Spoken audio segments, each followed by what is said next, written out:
Better get the coleslaw, y'all, cause we're having us a barbecue.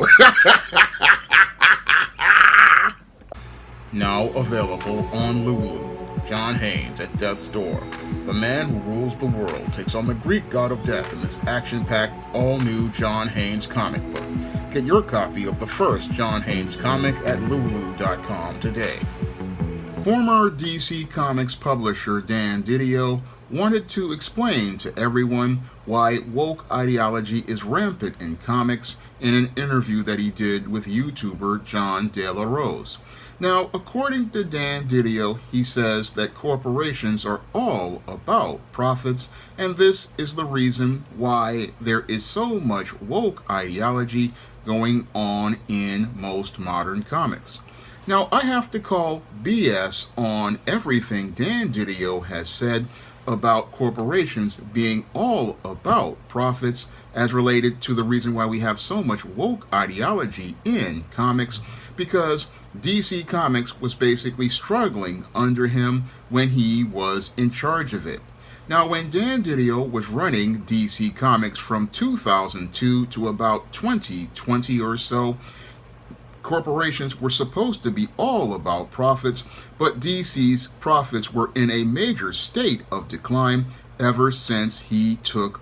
leadership over DC Comics, replacing Jeanette Kahn and Paul Levitz, who basically had DC Comics running like a machine. Now, if corporations were all about profits like Dan DiDio states, then why did Warner Brothers keep him in charge after he implemented multiple changes to DC's universe that did overall damage to its brand? That would be a critical question I would have asked Dan DiDio if I were the one moderating the interview for Bounding Into Comics, because if corporations were all about profits, they should have fired Dan DiDio after sales on DC Comics started to go into a major decline after he implemented changes to the entire story model for DC Comics, changing it from a model of hope and optimism and heroes that were ideals into a darker, deconstructed story model, similar to what Alan Moore put in his 1986 magnum opus known as Watchmen. Because what Dan DiDio did in 2002 was he was looking to try to follow the model of Alan Moore, starting out with the Teen Titans event known as Graduation Day, which led to the death of Donna Troy just because they wanted to shock readers. And this was followed up in 2004 with Identity Crisis, where Dan DiDio oversaw the changing of DC's heroes from being a part of a black and white world into a dark and gritty gray world, similar to what we saw in Alan Moore's 1986 magnum opus, Watchmen. Now, the story of Identity Crisis was really the start of the decline of DC Comics, and this story basically compromised the entire ethics of most of DC's characters, where after Dr. Light goes out here and sexually violates Sue Dibney, many of the heroes there then decide to vote to try to wipe Sue Dibney's mind of this horrific sex crime that had been perpetrated on her by Dr. Light. And this was completely out of character for multiple characters as related to this identity crisis, and it really just showed how Dan DiDio really didn't care about the customers of DC Comics who had been buying the books for years. No, he was out here looking to go out here and so-called get these profits, and he wanted to go out here and get those profits with this gimmick storyline that, again, took these characters completely out of character and had them participating in unethical behavior that really didn't fit them, because you had two people who were married. You had the Flash and Hawkman who were married, and I doubt they would have gone out here and gone along with wiping Sue Dibney's mind, thinking about their own wives. I mean, I don't see Barry Allen or Carter Hall going along with such a thing, and I don't also see characters like Oliver Queen or Hal Jordan going along with such a thing. Moreover, I don't also see them going out here as a woman like Zatanna going along with this, because as a woman, I doubt she would want to go out here and erase somebody's memory of something so horrible. But Dan DiDio thought that this would be the kind of story that would go out here and shock readers, but it shocked readers to the point where they became disgusted with his whole foundations for DC Comics and started people walking away from DC Comics altogether. Now, the identity crisis was followed up with more dark and dreary, depressing stories like Countdown to Infinite Crisis, and Final Crisis, where instead of us seeing heroes where good triumphs over evil, we saw heroes being mutilated, heroes being murdered, and as this was going on, many comic fans wound up getting turned off, and readership at DC started to go into a major state of decline all throughout the 2000s, and everything basically reached a breaking point with the event known as Flashpoint. Now, Dan DiDio basically oversaw Flashpoint, which led to the end of the classic DC universe and led to the introduction of the New 52. And the New 52 was supposed to be a new starting point for new readers, and it was supposed to bring in big profits. And yes, there was a bump in readership in the short term, but sales continued to plummet. And as sales continued to plummet on DC Comics, we started to see more damage done to the overall DC brand, because many toy collectors who were buying DC Universe Classics at a clip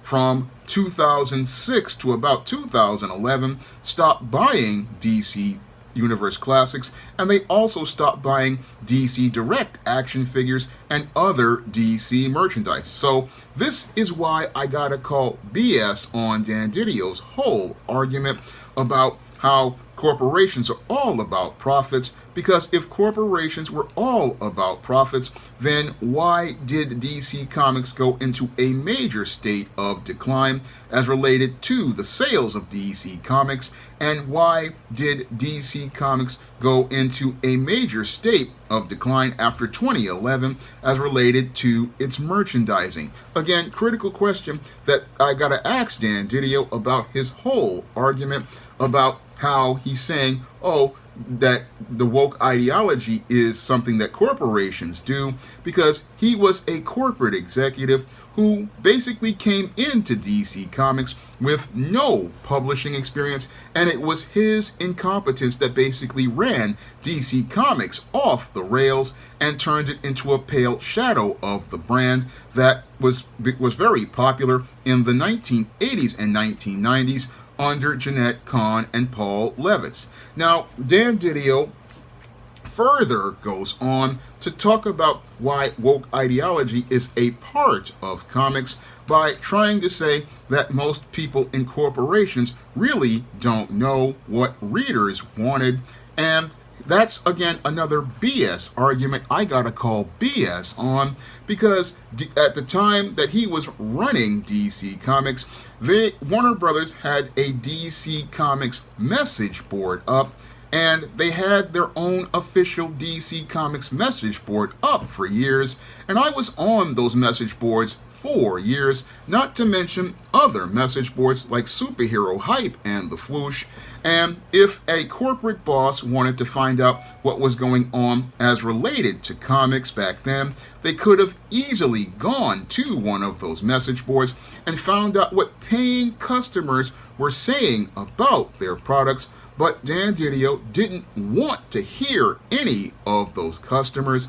No, he basically blew them off, and he blew them off as you had people complaining about DC Comics over the course from 2002 all the way to right now. And again, DC Comics had its own message board, but he didn't want to listen to anyone on the internet at the time. So again, gotta call BS on that whole talking point, because that whole talking point is complete garbage. And again, had your own message board, and everybody who was on the DC Comics message boards knows people were complaining about the decline of quality at DC Comics, but you had in the Bounding in the Comics article them basically glossing all of that over, trying to say, oh, woke ideology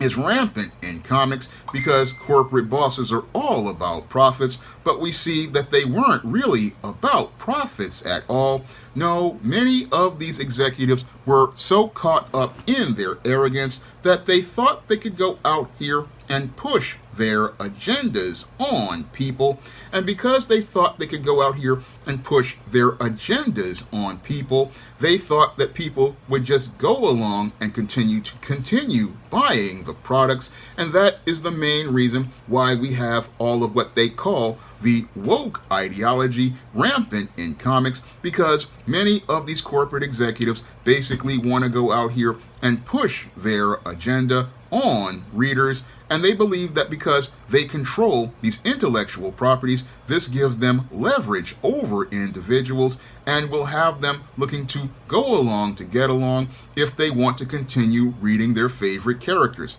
Many of these corporate executives go out here and they want to foster a codependent relationship with the customer, where they believe that because they control the characters, they believe that they have the leverage, and they believe that because the customer has to go out here and buy their products, they have to accept whatever products are put in front of them. This is the main reason why you see all of what they call this woke, which I call far left ideology, rampant in comics. They thought they could go out here and force this narrative on to customers, but customers realized that this was an interdependent relationship, and while they had an emotional attachment to these characters like I did for many years, eventually we went through a grieving process and realized our value as customers, and realized that if a company doesn't want to give us the product that we want, then what we can do is go out here and cut ties with that company.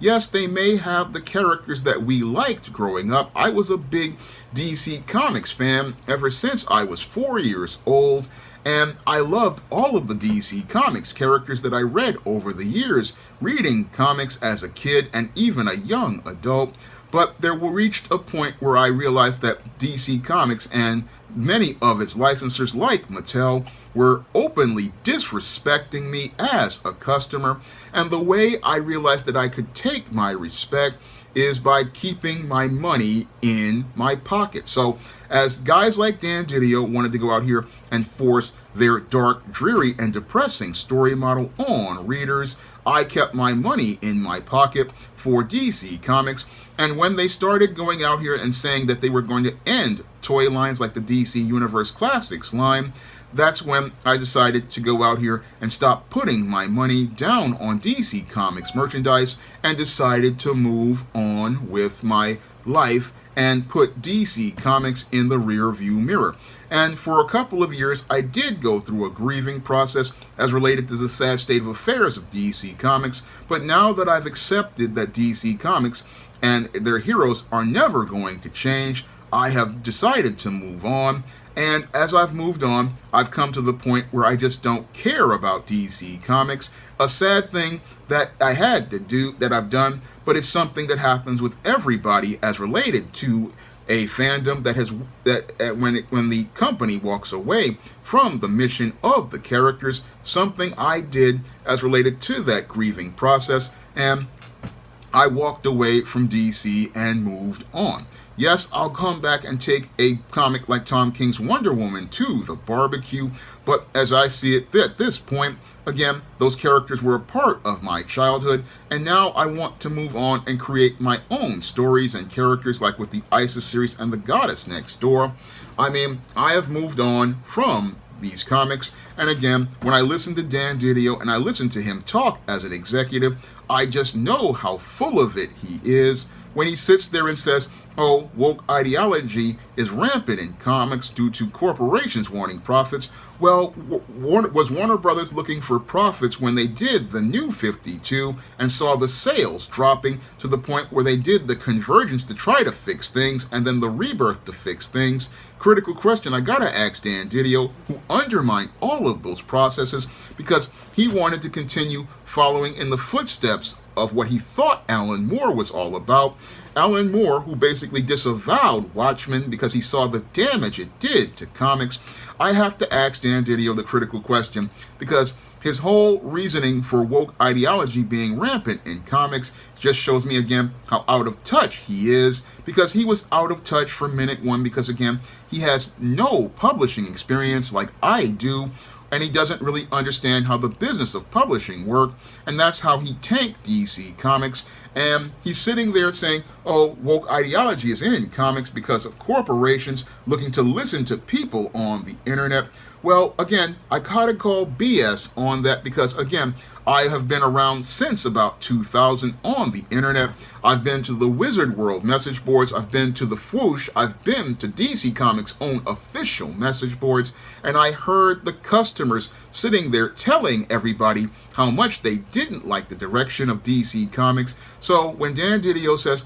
oh, they got to go to the internet, no, they could have gone to these message boards and even later on gone over to YouTube, where many people were sitting there talking about how bad DC Comics is. No, the reason why you have all of these, again, social justice types and far leftists in comics right now is because what they want to do is push an agenda, and what they want to do is continue pushing that agenda on many readers, believing that they have to go out here and be obligated to buy the product, but no one is obligated to buy a product in an interdependent business relationship. In an interdependent business relationship, the customer buys products that are offered if the products meet the customer standard, and that is what I follow as related to the standards here at the SJS Direct imprint. I understood back from when I was out here buying comics that if a comic features a good story, I'll go out here and I'll buy that comic. But if that comic starts to see a decline in quality, I am not obligated to buy any of those issues as related to that character's stories. I mean, I remember back in 2000 when I was working for AmeriCorps Vista, I was looking to get back into comics full time, and my favorite character, Iron Man, was coming out off a Busiek and Sean Chen run that was absolutely fantastic. And because Marvel's editors went out here and thought they could pull a fast one, they went out here and got inexperienced Frank Thierry and Alicia Martinez to take over the Iron Man book. And the book was absolute garbage. And instead of me getting upset about the quality of the book, I just simply stopped buying the books. That's how it works in a business relationship. Either you provide what the customer wants, and if the customer doesn't want the product, you cannot go out here and force the product on the customer. And that's the big problem that has been plaguing the comic book business, is they have been trying to force an agenda down people's throats, not really understanding their business, not even understanding the customers, not understanding the basic demographics. These are things that a publishing professional like myself understands. And what they were trying to do was trying to make these new characters for a new audience of readers, not understanding that the median age for a comic book reader back in 2010 was 45 years old, and these days the median age for a comic reader is about 50 years old. So your median age for your customer is aging, and most of the people who used to read comics back in the day, they have no incentive to go out here and buy comic books, and they have no incentive to buy comic books these days because many of the comics are all about pushing an agenda to the point where they become propaganda, and they're so caught up in being propaganda that they're not really focusing on creating action-packed stories that really relate to readers of today. No, many of the what they call woke, which I call far leftists, want to go out here and push their agenda, but what they don't see is that nobody's really listening to you at all because nobody's buying comics who are younger. No, many of the younger readers walked away from comics way back in 2011 and even before then, and most of those readers have been picking up manga on the regular, and as those readers have been picking up mangas on the regular, they're getting the kind of stories that they want. So when I was sitting there listening to Dan DiDio in the Bounding into Comics video,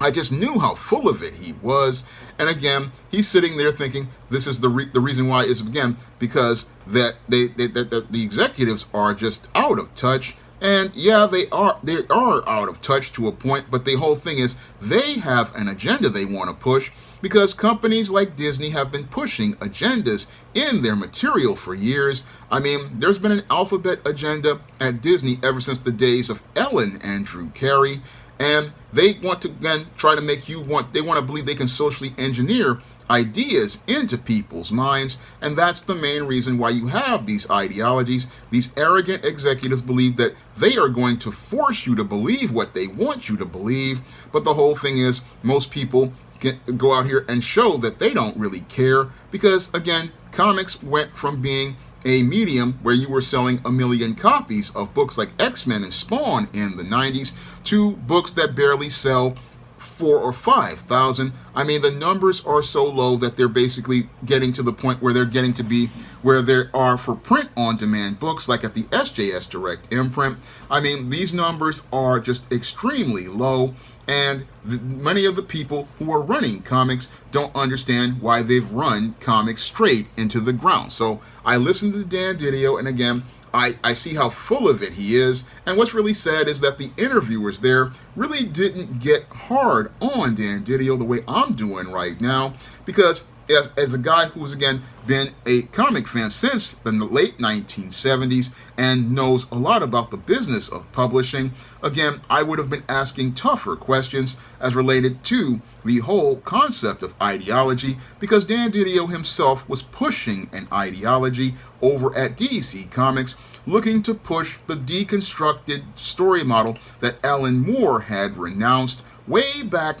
after realizing the damage it did to comics. And it was his pushing of that model that basically drove a lot of readers away before the entire culture war narratives of 2015 and 2016 even started. Many people were walking away from DC Comics as far back as 2004 and 2005 with Identity Crisis and the Countdown to Infinite Crisis. So when I listened to that interview again, they're talking about things to push their narrative as related to so-called why woke is damaging comics, but comics had been damaged for years and had been damaged ever since the 1990s, and we have been going on a major decline that has done damage to the entire business of comics. And what's really sad is that you've got guys like Dan DiDio looking to deflect as related to things instead of taking accountability, and many comic YouTubers looking to make excuses for him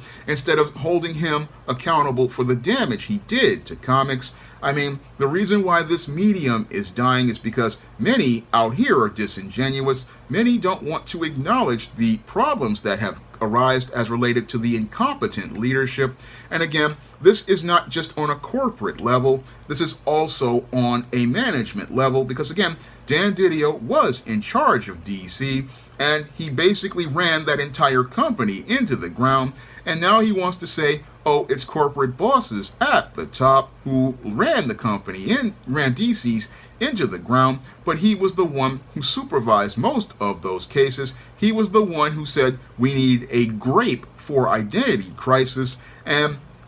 I gotta hold him equally accountable, because the reason why we have all of this dysfunction in comics is because he was a part of the same corporate machine that has an agenda. And again, their agenda goes beyond woke. It's about trying to force people to think one way, but people they have an option. Again, when you're offering a product that is to be sold, people can choose not to buy your product. And that's what's happening over in the comic book industry. People are just choosing not to buy the products, and they're choosing not to buy the products because the products don't reflect their values, don't reflect their ideals. The heroes are not relatable. The heroes are not likable. Everything is just absolutely, these characters are just pale imitations and pale shadows of their former selves, and that's why most people have walked away from comics and moved on to indie comics or moved on to manga, which now controls 91% of the comic marketplace, and that's all due to the incompetent leadership of guys like Dan DiDio, who ran DC Comics straight into the ground. Now, if you want to pick up my first full comic, John Haynes at Death's Door, you can find that comic on Lulu.com right now in paperback format, and this was a comic that was a part of a successful 2022 Kickstarter, and you can get your first full comic to see how I write comics. And if you want to pick up my first digital comic that I did with Bill Walko, Esteem No Good Deed, you can find that comic on Kindle for 99 cents on Amazon.com right now. And if you want to pick up many of my books that I had originally planned to be comics, like the ISIS series, the Esteem series, the John Haynes series, my vampire novel Eternal Night, or my sorority novel The Thetas, or my business novel The Recipe for Success, you can find all those books on paperback and Kindle format on Amazon.com, and you can also find them at other online booksellers like Smashwords, the iBookstore, Google Play, and Barnes & Noble. And if you'd like to help me be able to make my next full comic, which I want to do featuring the Goddess Next Door, you can send a donation to the Patreon, the PayPal, or the Cash App by clicking the links in the description box. That's all I have to say for this video. You can comment, rate, and subscribe. Now available in paperback and e-readers, ISIS, Revenge of the Cyber Goddess. The Goddess Next Door takes on the threat of a deadly digital diva driven to destroy the world in this action-packed, all-new ISIS series adventure. Get ISIS, Revenge of the Cyber Goddess, featuring a bonus pin-up and the other 2 books in the Cyber Goddess saga at online booksellers everywhere today.